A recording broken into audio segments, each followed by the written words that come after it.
Alright, so in the last session, the party played. We had a new player join. He's a fairly new player to Dungeons and Dragons, so we kind of went slow. Went over some of the rules just to get him used to it and get him in the rhythm of things. His character name was Zaka Sofum.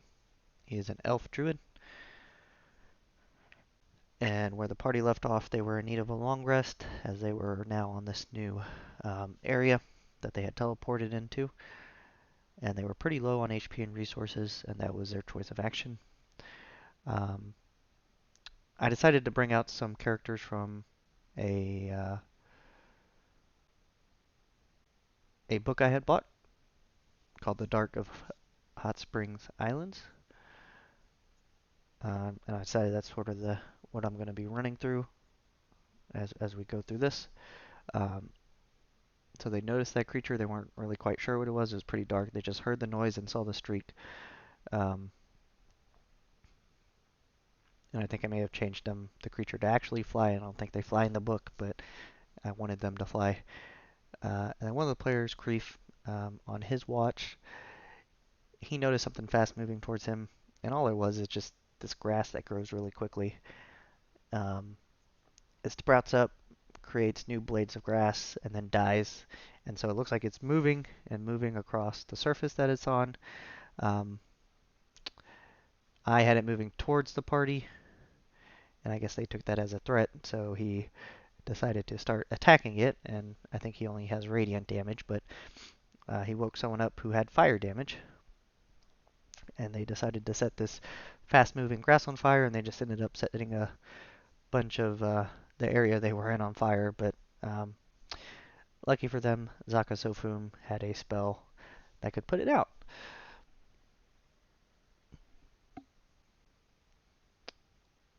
And really, that grass encounter was supposed to be like 5 minutes, but I think it took up most of the night, took up most of the session. So I was like, okay, that should have been not that long, but it was. So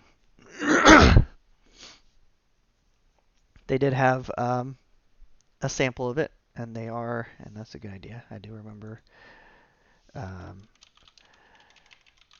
takes a sample of the grass, and there was another druid, uh, Wild Stump, to analyze it. So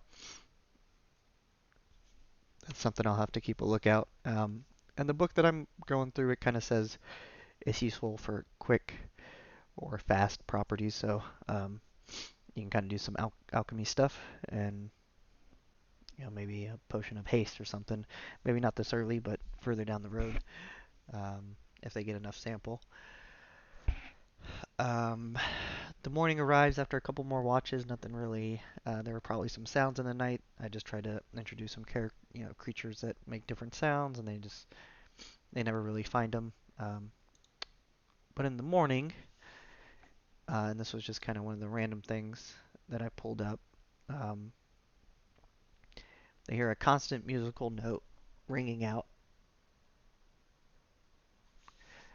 and then after some time it stops. So I guess they took that to mean that they should go find it, so they tried to go find it in the direction where it's coming from, and they found a shattered statue, and it kind of has this mechanical mouth, um, like it's made out of stone, but you can see the grooves in the mouth, and you kind of open up and down like a nutcracker, which is what they equated it to. It was broken with bits laying all around, and Kreef actually has detect magic, so he was able to detect that mostly everything was magic. And that was, a 3-hour session. It doesn't look like much there, but with all the talking out and stuff, 3-hour session's gone by. Um, so a few things I need to do.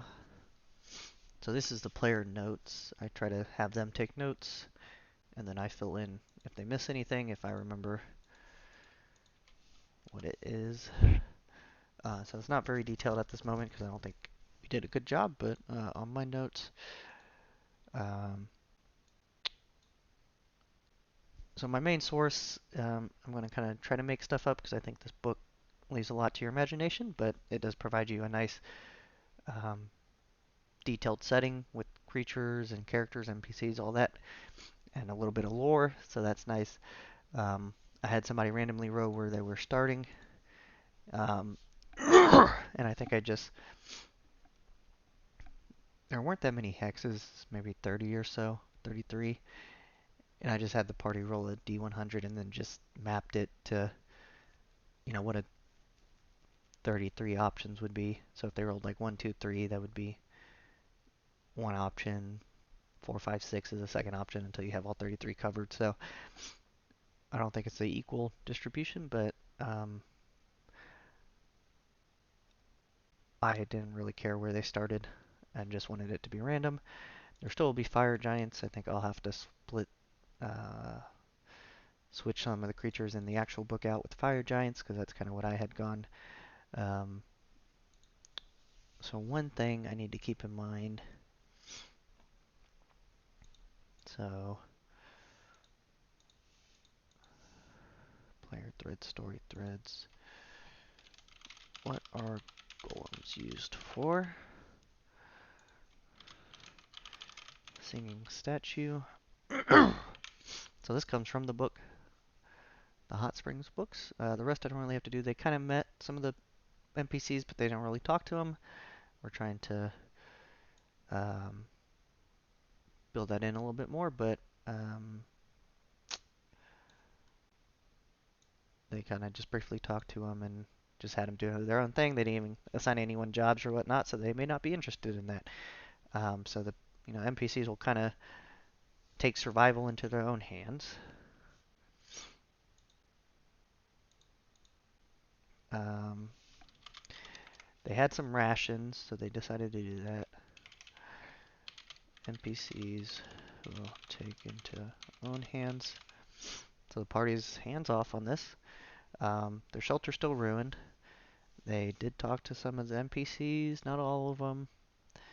They got a little bit of background. I don't think they learned much. Some of the players are new and it's a little bit uncomfortable, but I think we're working towards it. Trying to be a little bit more back and forth and not, just robotic encounter type stuff. We didn't do a random swamp encounter. Oh, yep, and I forgot. Look up and surrounded by terrifying creatures. And so these come from the book. And my notes are changing tenses here, but look up and surrounded by terrifying creatures.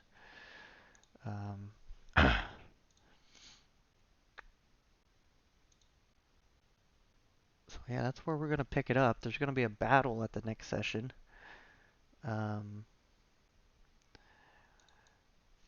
So battle with creatures, and I'm going to have to find their names again. Talk to NPC, introduction. Maybe maybe I leave that as they still need to do some assign tasks or ask for help. We're trying to get those NPCs a little bit more involved with them. Maybe not, fighting with them all the time, but they may be able to provide them with some sort of assistance or guidance. We will see. Survive. Yeah, most NPCs they had some rations that they were able to split out, but they're running pretty low. I don't recall if the druid he's pretty new the player, so he may not have taken if there's a elderberry or create food and water. But I mean, at some point he might switch to that, especially if one of the more advanced players tells him to. But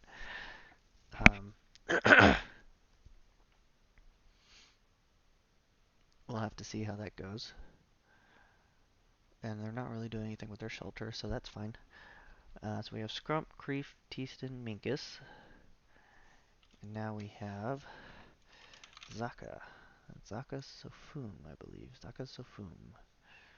And he goes by his full name, apparently. Who is it? Elf Druid. And I may or may not, I'll have to talk to the player. He seems pretty open about it, but maybe from this new place. The party just kind of accepted him. I don't know how the new player will play, but it might be interesting to have this guy, Sako Sofum, be from wherever this new place is. And, they thought they saved him, but, you know, maybe he's doing something to wipe their memory or change their memory. But that'll be up to the player. I'll just kind of bring it up, say, hey, you want to be from this place or you want to be from where the rest of the party is from.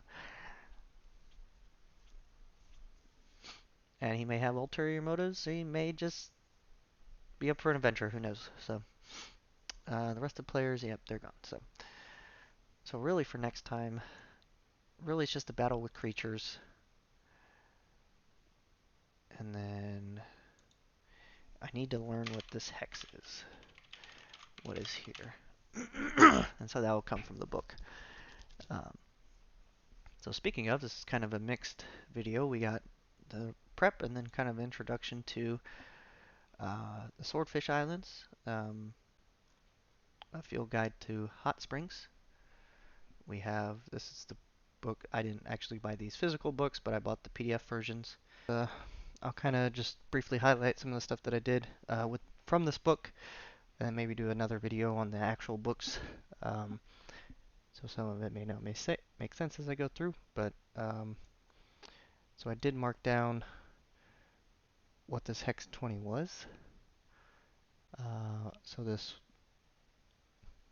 field guide is a player guide. You're supposed to give it to the players, and it details a lot of stuff about some of the creatures. I'm going to use this to make a note, and I usually have this open when I'm playing the game.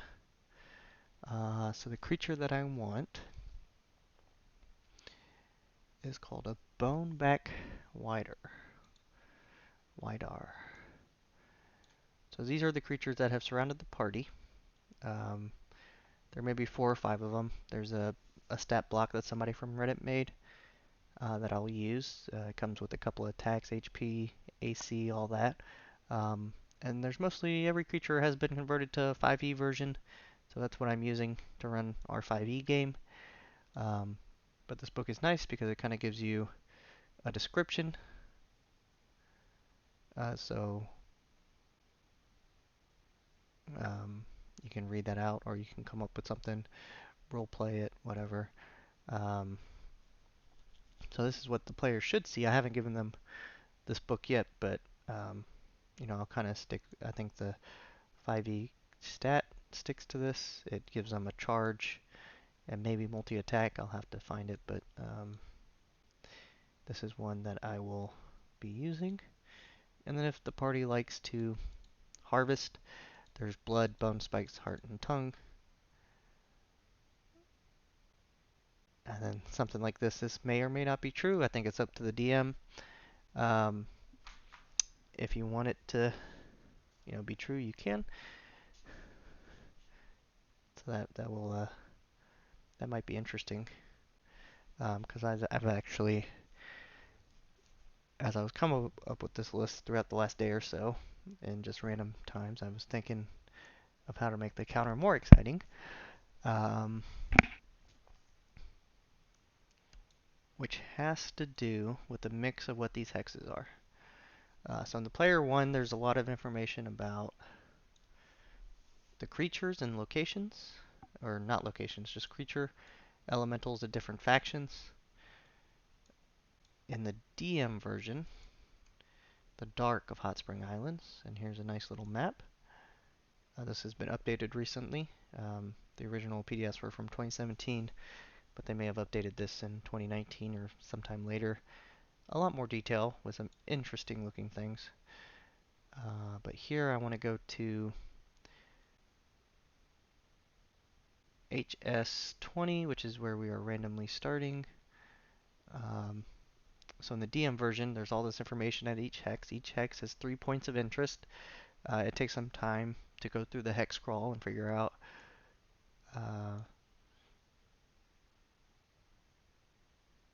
where each one of these is. So you can spend, a portion of your day trying to find the first one, and then you kind of go through what's there, and then the second one, you can spend another portion, or you can move to another hex and take a portion of a day. I think right now I think we're going with the rules that there's 3 parts in a day. Or is it 6? It's 3 or 6. And exploring each point of interest takes 1 portion of the day. And then there's random encounters up here. So you roll on here to get what's happening at each place. So if the players end up in this Cloud Falls, I would roll, if I get a beast,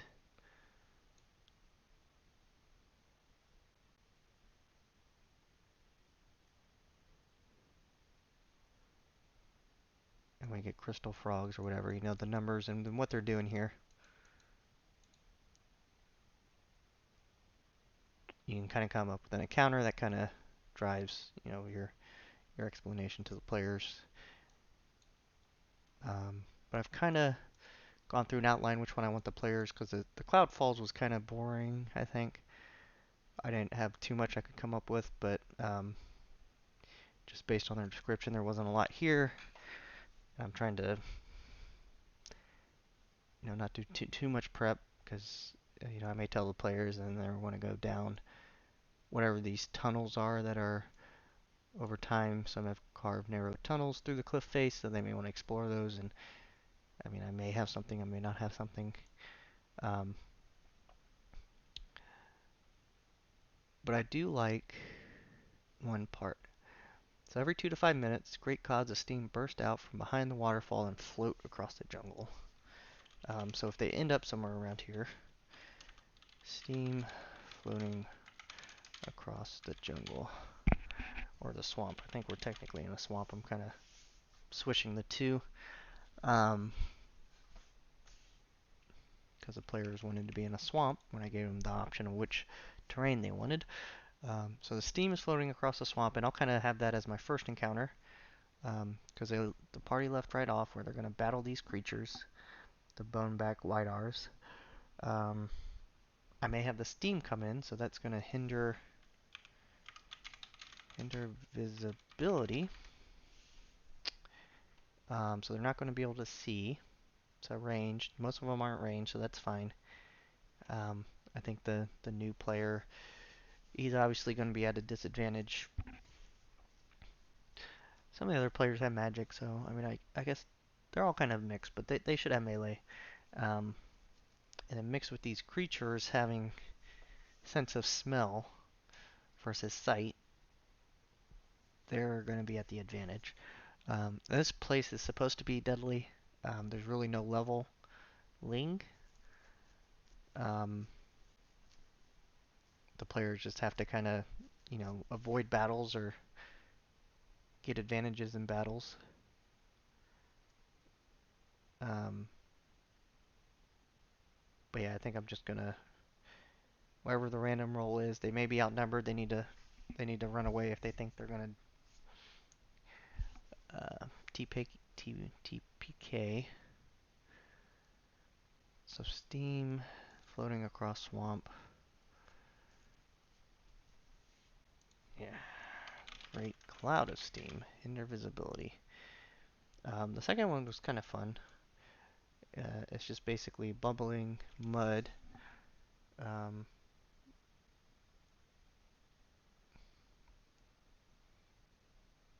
that it just smells like death and rotting corpse. Um, and you notice bones beneath much of the vegetation, so it's like a graveyard. The mud, it's super heated, and then there's steam. So that's interesting. It's just, you know, kind of like a quicksand trap, but hot mud. And this may introduce them to some of the other NPCs on the island and get them in Civilization's path again. So I'm going to leave it as is. And I said that's 2, but that's actually 3. It's kind of out of order here. Some of the layout's a little weird, but you would think 1, 2, 3, but it goes 1, 2, 3. So 3 I'm going to leave as is, but the Night Axes, which is a clan of ogres, um, I'll just do 2. So the party can either...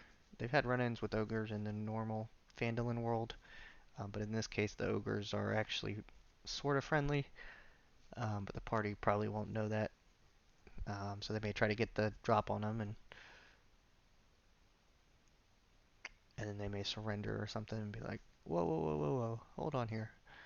Because I think the Night Axes should honor battle prowess. So if they're going to be defeated, they may want to take them back to the clan to help them with their goals. And then there's this ogre witch, Bramorda, who wants mud from the area, so that's why she sent the 2 Night Ogres. And they may have the party get the mud for them if the 2 Night Axe Ogres can't get it. Because they'll be kind of scared, so they'll be kind of like, oh no, you go, you go, you go get it. No, you go. And they'll go back and forth if the party overhears. And they'll kind of mention how it smells, and they may not see the bones.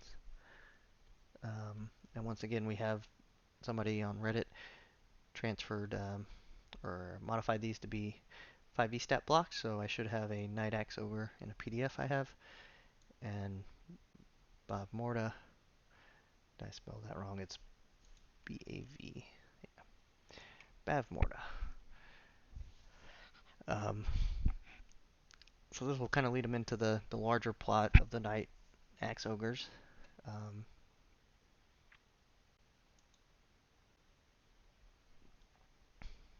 The Temporal Reflection is number 2, so this one's just another trap. I may just read it as it is if they find this place, but not really put a full temple. Just it's just a platform on top of something on the mountain there, because otherwise I'm sure the players will want to explore, and I'm not trying to give too much depth to these, but and there's these spheres here. It starts at 100. They're 100 feet apart. The easternmost sphere is 40. Pretty sure that's feet, but who knows?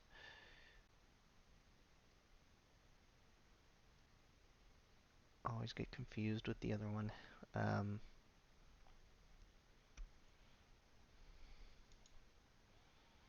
See, now I gotta...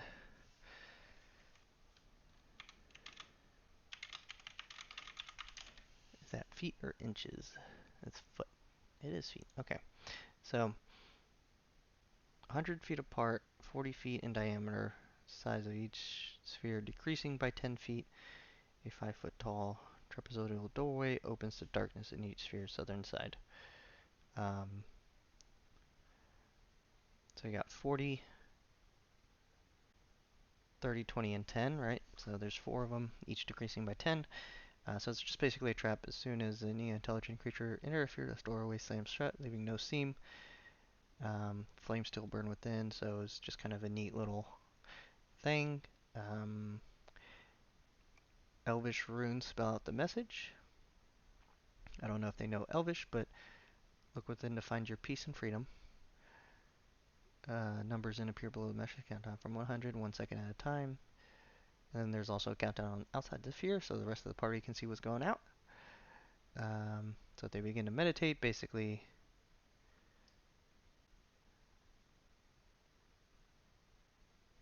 and you just go through a meditation with doubts and fears. If they keep meditating,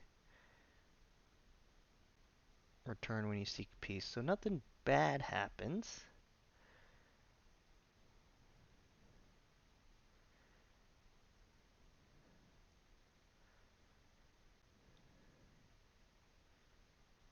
A spherical pendant of clear crystal appears in their hands. The doors open and the outside of the sphere glows in a soothing golden light for the next 10 minutes. So we may want to make that spherical pendant of clear crystal special. I don't know if the party will be able to do this, but they probably won't learn its magical Well, somebody has detect magic, so I'm sure they will. I just may have to say, give me a chance. I'll come up with it next time. So that each one has a different one with a different color. So now we got to find something to do with those. I don't think it's outlined in here, and that's kind of, it's open-ended, but it kind of creates interesting, just little odd um, threads that you can go down. Yeah, so whichever one they find, we may go in order 1, 2, 3, or I may just skip the cloud falls since there's really not that much interesting stuff there. There's not a lot of stuff there. We may go with the Temporal Reflection or the Bubbling Mud, depending on what the party does. But at least the first encounter, so this is kind of I think I went to battle with the creatures, and just to make sure I remember, steam everywhere. Um, so it's probably a 5 foot, so you have to be immediately within melee, is what I'm thinking. So if they move, I'll give them the option of party can move slow or fast. If fast, then enemies get opportunity attacks. Um,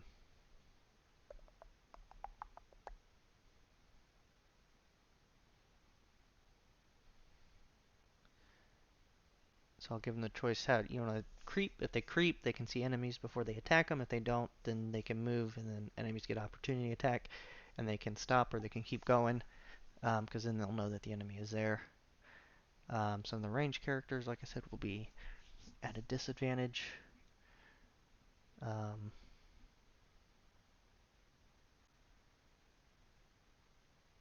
I'm thinking only, maybe 4 of these. They were pretty beefy, but I think they had weak attack. Whoever transferred it over. Um, they didn't really put CR ratings or anything, so it's kind of hard to balance it. But this first one's not, make it dangerous, but doesn't really need to kill the party unless they just don't do anything fancy and they just kill themselves. So, um, yeah, I think that's it for what I think we can get through. Um, because I may just have them go through both of these places, or if they want to explore more hexes. I always have the books here when I play, so if they want to go to a different hex, well, they don't even have a map yet, so they're going to have to go slowly through this hex, and then maybe they'll talk to the night axes.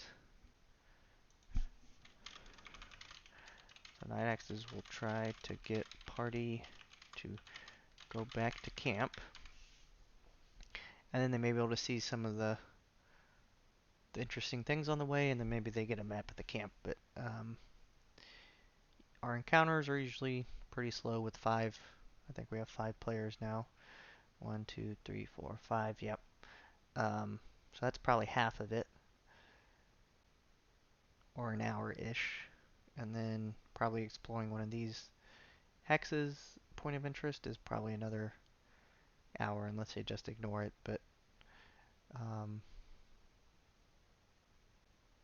yeah, so I'll try to do another video where I'll go through some of the things in more depth about these Dark of Hot Springs and the Field Guide to Hot Springs, because these are actually pretty interesting. The art style kind of drew me to it at the beginning, and it was just an interesting concept um, that I liked. So awesome. Let me know if there's any other thing you would like to see. Otherwise, thanks for watching.